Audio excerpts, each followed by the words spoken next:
Halo, selamat siang. Perkenalkan, saya Sasha Dwi Vanadia Lumban Tobing dengan NIM 240304017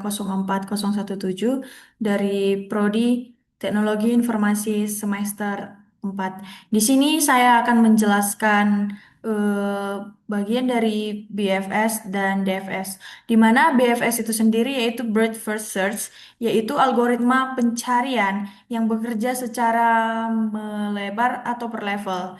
Jadi pada kode bagian BFS ini menggunakan the quiz sebagai QW ataupun antrian, yang dimana variabel visitnya dipakai untuk menyimpan node yang sudah dikunjungi supaya tidak dikunjungi lagi atau diberi tanda agar kita tidak kembali ke belakang karena kita sudah melewati kunjungan tersebut. Jadi kue berisi jalur path bukan hanya node, tetapi ada juga setiap loopnya, yaitu untuk mengambil jalur paling depan dari kue. Jadi cek node terakhirnya, tujuannya itu atau goal yang langsung kembali ke jalurnya.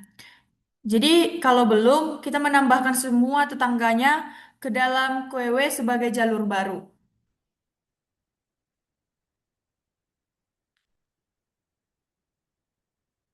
Nah, adapun contohnya seperti S, B, E, H, itu adalah jalur tercepat menuju ke H.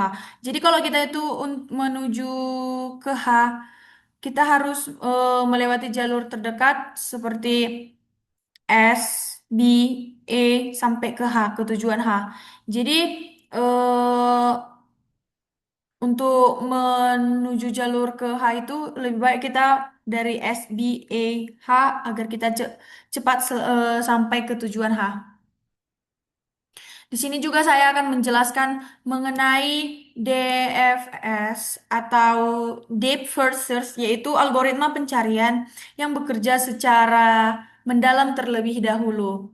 Jadi pada kode DFS ini kita menggunakan rekursi atau fungsi yang memanggil dirinya sendiri, seperti fisiknya menyimpan node yang sudah dikunjungi. Jadi petnya menyimpan jalur yang sedang dilewati, akan dan akan tetapi algoritmanya akan menambahkan node secara langsung atau langsung sekarangnya ditambahkan ke pet. Jadi note itu langsung secara langsung menambahkan ke pet. Jadi kalau note tersebut goal atau sudah berada di puncak, dia langsung berhenti, dia otomatis berhenti. Jadi kalau belum, dia bakal lanjut ke tetangga pertama dan terus mendalam sampai mentok, sampai berada di titik goalnya. Jadi jika tidak menemukan tujuannya, dia akan kembali ke backtracking.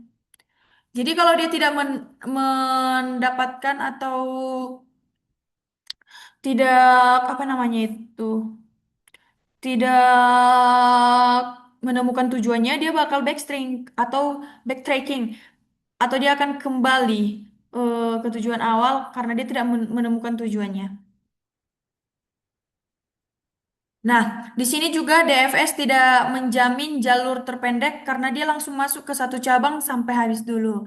Jadi DFS itu nggak menjamin bahwasanya kalau dia itu mencapai jalur yang pendek karena eh, dia langsung masuk ke satu cabang sampai habis. Dia masuk ke satu cabang dan mencari satu satu persatu sampai habis. Nah, contohnya itu kayak S, A, D, F, G, H.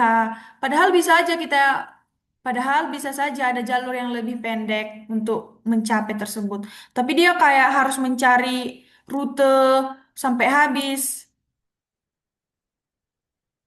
Nah, kesimpulan yang bisa saya sampaikan dari materi BFS dan DFS ini, bahwasanya BFS itu mencari secara melebar, eh, yang tentunya pasti ada jalur terpendek lah. Yang intinya BFS itu selalu mencari jalur terpendek. Namun kalau di DFS itu kayak mencari jalur yang secara melebar atau mencari jalur yang mendalam sebelum belum tentu jalur itu pendek. Jadi dia harus mencari rute yang dalam. Nah, jadi selama dia mencari rute yang dalam itu belum tentu bahwasanya rutenya itu pendek. Jadi keduanya sama-sama memiliki struktur graf yang sama atau sering kita sebut dengan toy graph. Jadi hanya pencariannya saja yang berbeda. Baik, itu yang dapat saya sampaikan dalam penjelasan mengenai topik BFS dan DFS. Saya mengucapkan terima kasih. Jika ada kesalah pengucapan dalam penyampaian materi ini, saya mengucapkan maaf. Sekali lagi, saya mengucapkan terima kasih.